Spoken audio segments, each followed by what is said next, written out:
penanganannya sangat kuat, tetapi diblok, dibatasi. Dia mensortir, memfilter, kemudian untuk mengambil keuntungan buat penegak hukum itu sendiri. Merana loh Pak Febri, saya dengar begini ya. Ya, jadi di sini memang Pak Febri seperti gini. Jadi kan yang disampaikan oleh Prof.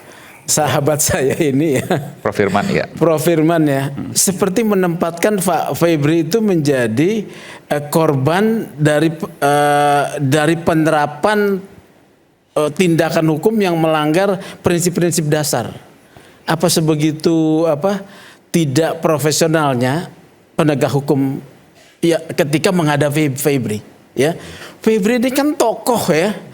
Tokoh yang betul-betul dia seorang yang diberi kewenangan menegakkan hukum korupsi dan prestasinya hebat dan punya kekuatan hebat.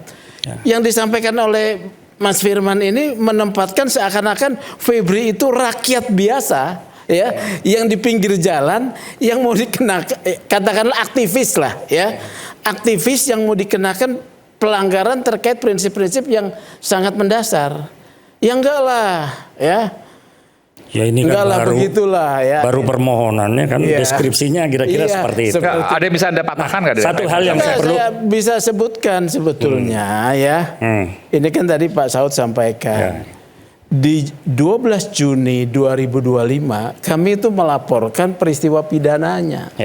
Ya, yang disebut predikat crime tadi, ya, ada ya. Kami itu siapa? Melaporkan siapa? Kosmak melaporkan Febri Adriansyah. Iya, di Kortas Tipikor 12 Juni 2025. Sebelum penggeledahan dan seterusnya. Oh iya, setahun sebelumnya kami laporkan. Oh, di 2025 ya? Iya. Oke, jadi penggeledahan itu dilaporkan oleh Kosmak. Iya. Oh, ini baru tahu nih. Nah, ini baru terbuka. Ya. Jadi penggeledahan yang dilakukan oleh pihak kepolisian. Peluncuran buku harus hadir dulu. Iya, jadi gini loh. Sebentar. Ini menarik. Jadi 12 Juni 2025 tahun lalu ya. Kosmak, Koalisi Sipil Masyarakat Anti Korupsi, diantaranya adalah Bung Sugeng, itu melaporkan terkait tindak tanduk Jampitsus kala itu, Febri Adriansyah, yang janggal dan terindikasi korupsi besar. Betul ya. Polisi kemudian bergerak, sampai kemudian melakukan penggeledahan di setahun sesudahnya 2026. 4 Juli laporan tersebut dinaikkan sidik. Ya, itu satu 4 Juli 2026. 26 setahun kemudian, lebih dari setahun kemudian. Kemudian di Juli, ini predikat crime-nya nanti saya jelaskan nih ya.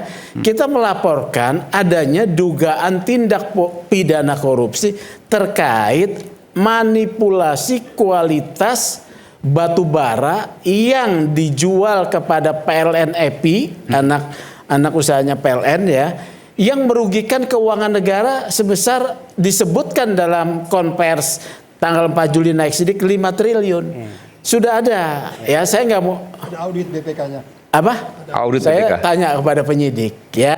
Jadi kita tanya penyidik. Jadi enggak sebentar. Ini jadi kan sebelumnya berpikir bahwa ini kenapa kemudian tiba-tiba polisi bergerak? Ternyata ada laporan sebelumnya setahun sebelumnya. Setahun sebelumnya. Kemudian kasus yang kedua, ya. Kan ada 3 di tingkat kepolisian ya.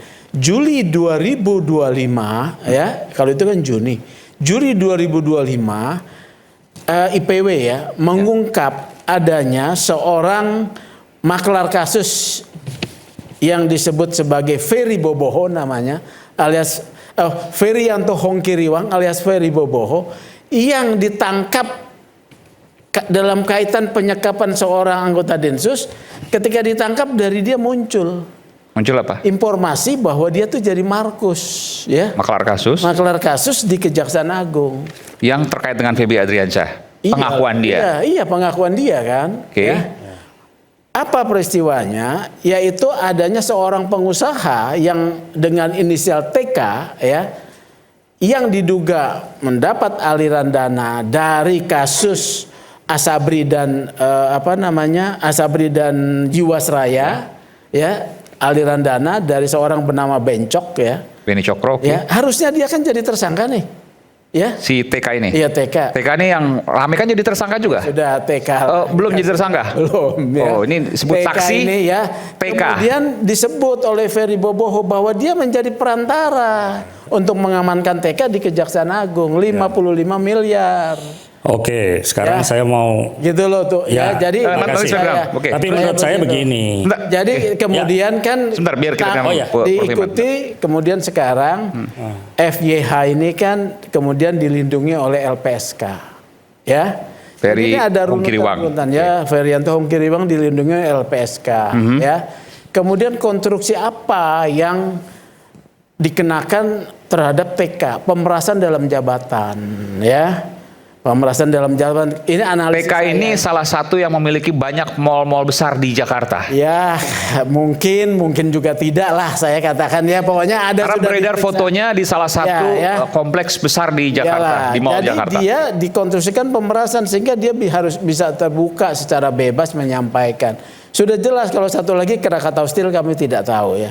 Tapi mau saya katakan kami ini sudah menginvestigasi hampir 2 tahun ya Kosmak ya. Bahkan di Maret 2024 yang kami angkat pertama kali adalah soal lelang hasil sitaan Kejaksaan Agung terkait dengan juga Jiwasraya dan Asabri, yaitu Gunung Bara Utama. Batubara ini. Batubara nih ya. Ketika Kejaksaan Agung ya di bawah kemencorongan Febri ya mengatakan bahwa sitaan ini nilainya 11 triliun untuk mengglorifikasi kesuksesan ya. Tapi ketika dia lelang 1,9 triliun. Jiwasraya nih. Bukan Gunung Bara. Gunung Bara Utama. Oke, sorry. Kami investigasi lagi siapa pembelinya ya. 2023 ya?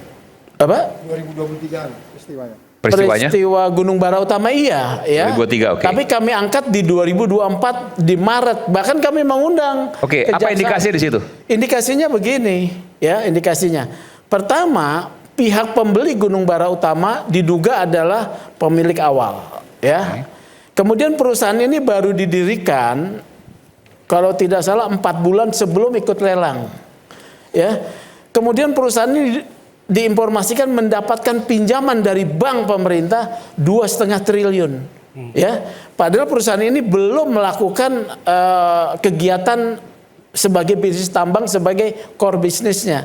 Kemudian kami dapatkan data direktur perusahaan ini sebagai pemegang saham mayoritas itu seorang yang pembayaran pajaknya saja rekeningnya saja kecil, rumahnya juga kecil, ya. Ya dia nomine menggunakan nama orang gitu lain yang nggak ada dia kaitannya. bisa mendapatkan pinjaman. Ini ada trading influence juga, ya. Kami mengundang tuh kejaksaan untuk melakukan ini. Kemudian kami dapati juga pusat pengelolaan aset yang melakukan lelang ini kan harus membayar jasa kepada appraisal. Tidak ada, diduga pihak ketiga yang membayar appraisal. Ini kan indikasi-indikasi ya yang kami kemudian ungkap di Maret 2024 dalam satu diskusi publik. Kami kemudian ikuti terus gitu loh ya. Kenapa kami ikuti? Kami melihat postur kekuasaan kita yang besar ini ada yang aneh nih. Di mana anehnya? Ada menelikung kewenangannya untuk kepentingan pribadi ya. Jadi seperti itu kita lihat nih. Kemudian kita laporkan itu. Jarof Rikar juga. Jarof Rikar, kasus ini analisis kami digunakan untuk menyandera Mahkamah Agung. Jarof Rikar itu pegawai Mahkamah Agung yang sekarang sudah jadi terpidana. Ya. Kami meneliti putusan peristiwa penangkapan Jarof Rikar. Jarof Rikar ditemukan 915 miliar dan 51 kilogram emas. Luar biasa. Apakah ini milik dia? Dia gatekeeper ya. Kemudian padanya ya ketika ditemukan ada catatan 200 miliar untuk kasus Sugar Group, 6 miliar untuk kasus Ronald Tanur ya. Nah, Jarof Rikar ini bukan hakim.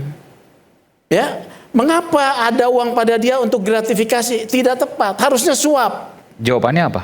Jawabannya kena gratifikasi. Enggak, dia uang siapa yang disimpan? Nah, kalau dikenakan kasus suap akan ketahuan. Uang ini sebetulnya milik siapa? Artinya Anda menilai bahwa ada upaya untuk menutupi polanya tidak seperti terbuka itu. semua. Iya, polanya seperti TK ini ya. Pengusaha TK ini ya. kemudian Jaro Frikar ya. Kemudian kita ikuti juga kasus pengembalian uang 27 miliar. Ingat nggak? Seorang menteri ya, waktu itu Menteri Pemuda dan Olahraga ya, dikembalikan uangnya, sekarang dikembalikan oleh tim yang sekarang juga menangani beliaunya ini ya, tim hukumnya nih, dipulangkan. Kenapa tidak dilakukan tracing ke belakang? Oke. Ini Itu begini. penyalahgunaan. Bahwa ada korupsi besar, tapi penanganannya setengah hati. Bukan setengah hati. Penanganannya sangat kuat, tetapi Diblok, dibatasi. bukan. Dia mensortir, memfilter, kemudian untuk mengambil keuntungan buat penegak hukum itu sendiri. Oke. Dan ini yang diduga terjadi di kliennya Bung Firman. Ya, itulah makanya Febri Adriansyah. Makanya kami membuat buku. Oh, jadi gini, ada kasus korupsi besar. Iya. Tapi dilokalisir di sini. Iya, di sini untuk sisanya diambil, diperas dan seterusnya. begitu. Dan itu yang diduga dilakukan oleh Febri Adriansyah. Diduga ya? Diduga ya. Oke, silakan. Makanya Nanti saya berikan kemudian kesempatan, jadi silakan. tersangka. Ya begitu, terima kasih. Oke, baik. Ya. Oke. Jadi kalau kita ngikuti kasus ini dari awal, kan saya jadi pengamat selama 4 minggu ini ya, mulai dari awal penggeledahan terkait dengan batu bara yang merugikan negara 5 triliun, kan sebenarnya disitulah predikat crime awalnya. Kemudian kan berkembang. Jadi kalau saya melihat kasus ini kan sudah benar-benar terang benderang. Iya. Dalam kasus baik tindak pidana korupsi yang ada 3 termasuk Krakatau Steel gitu kan dan Asabri ya. Kemudian tindak pidana pencucian uang. Ini kok saya melihat sekarang ya seolah-olah yang sudah terang benderang ditemukannya uang 500 miliar, ditemukannya emas 74 kilo ya, rumah ada pemiliknya, tiba-tiba ingin dijadikan film horor. Terlalu banyak jump scare-nya. Ya, terlalu banyak dramanya, termasuk tadi dugaan kematian, ya, termasuk kemarin yang terkait dengan adanya saksi yang dilindungi LPSK, seperti itu. Nah, kalau kita kembali lagi, ya, bahwa dalam teori tindak pidana korupsi kan ada yang namanya follow the money. Follow the money itu kan dilakukan ketika dari saksi kemudian untuk menemukan uang. Tetapi kan uangnya sudah ada. Iya. Iya kan? Tinggal dari hulu ke hilir. Bentar, Pak. Kalau tadi yang disampaikan oleh Bung Sugeng adalah ada kasus besar Jiwasraya, anak perusahaan Krakatau Steel dan seterusnya yang dilokalisir, yang diduga oleh Febri Adriansyah dan mengambil keuntungan dari situ. Sekarang juga terjadi dalam kasus ini, dilokalisir dan nggak tahu kemudian, harusnya bisa dibongkar jelas terang benderang. Ya, tadi saya katakan. Betul, Anda menilai itu? Pelaku sekarang pun dilokalisir. Sekarang ini kan terlihat jelas lokalisirnya. Oke. Ya, dari sisi hanya 3 tersangka. Pertanyaan kenapa saat ini. kasus Febri Adriansyah ini juga dilokalisir? Karena saya melihat ini kan pasti kasusnya ini bisa kemana-mana. Ingat loh, dalam teori kasus korupsi tidak mungkin korupsi dilakukan oleh segelintir orang. Karena korupsi itu terkait dengan tata kelola, ya, terkait dengan prosedur dari A sampai Z. Ketika ada satu yang tidak melakukan, ya pasti dia akan berteriak. Termasuk tadi kasus-kasus yang disampaikan oleh abang kita ini, ya, itu kan kasusnya sangat banyak. Artinya harus ada audit hukum, ya, terhadap kasus-kasus yang ditangani. Siapa yang melakukan? Ya, saat ini yang punya kewenangan tim 9. Oh, Makanya Kejaksaan Agung, oke. Ya, kenapa tim 9 ini? Ya, saya ngelihat di sebagian besar adalah mantan KPK. jaksa yang pernah bekerja di KPK. Salah satunya adalah adanya suatu harapan supaya apa? Supaya kasus ini dibongkar seterang-terangnya. Ya. Karena kalau misalnya tadi kita bicara mana ketika kemudian FA menggugat praper secara formil dan sebagainya, saya pikir kalau untuk formil karena materialnya sudah dapat semua. Ada tentu lebih tahu. Saya juga kenal beberapa orang yang ada di tim 9 dan saya sepengetahuan saya bersaksi mereka orang-orang yang lurus. Betul ya? Betul. Tinggal bagaimana kemudian mereka bisa lurus nggak dalam kasus ini? Itu pertanyaannya. Pertama, ya. Betul juga. Betul. Independensi adalah penting. Mereka orang lurus, mereka orang baik, mereka orang hebat. Apakah bisa mereka melakukan apa yang ada di diri mereka untuk mengungkap semuanya? Skeptis ya. Skeptis, ragu. Oke. Ya, tapi saya dulu Bang, saya dulu. Simptom pertama itu ketika tidak dikenakan rompi dan diborgol, ya. mereka terkungkung. Kalau menurut saya, Tim 9 ini terkungkung. Iya, terkungkung. Ini sementara juga Febri sudah nonaktif, Pak Jaksa Agung nonaktif lah, ya.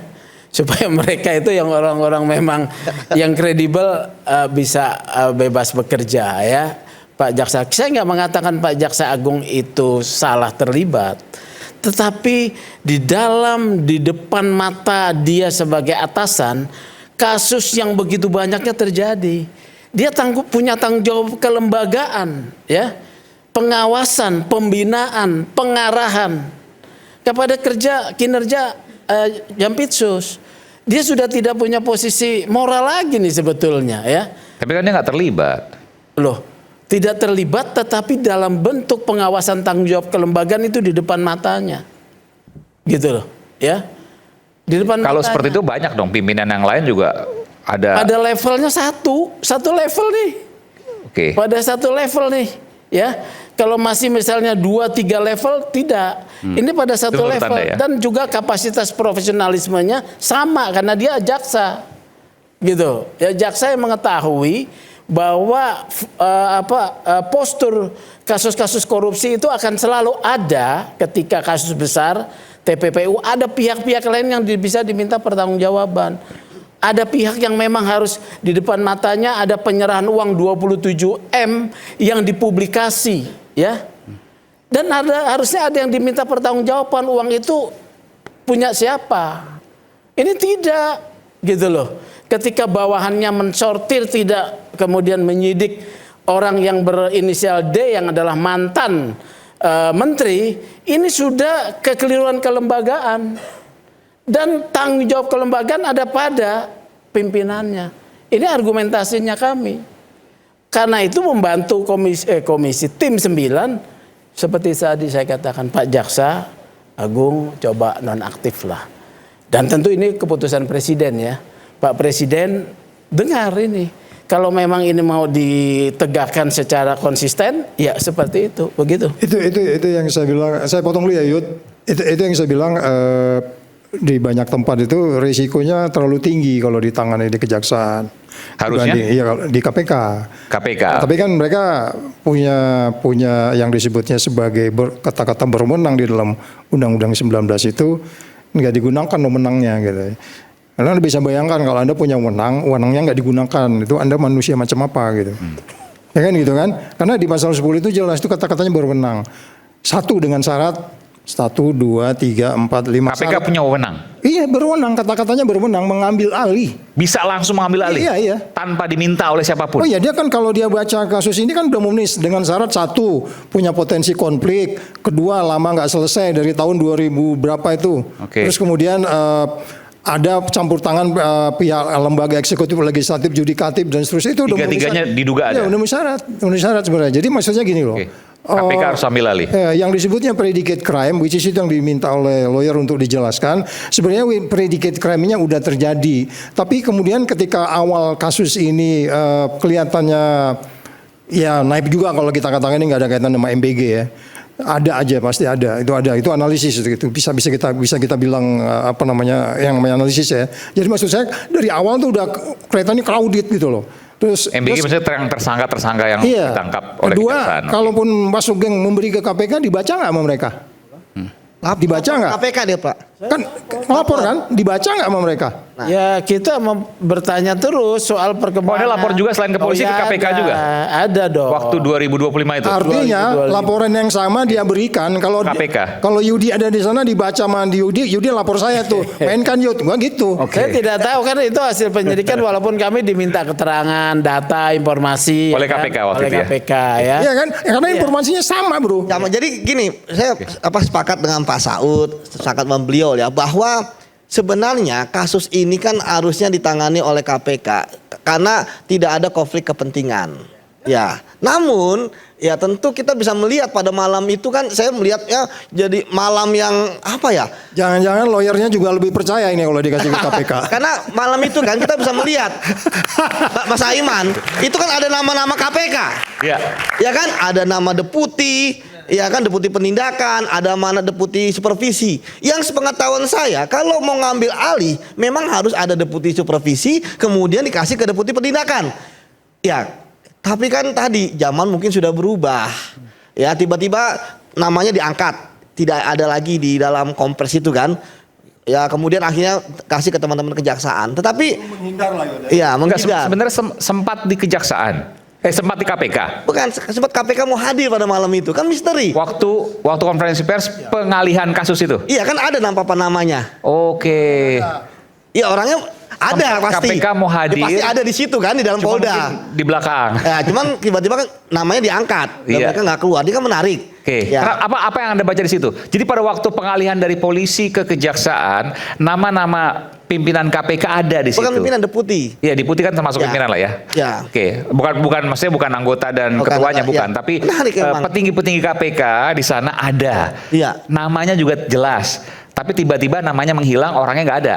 Betul, karena Kenapa? pada malam itu saya yakin bahwa kalau melihat ya dalam undang-undang KPK bahwa tadi ada satu yang menurut saya yang masuk ya. Kalau misalnya dikatakan ada korupsi belum terbukti pada malam itu. Ketika kemudian dikatakan berlarut-larut, ini kan baru berapa hari.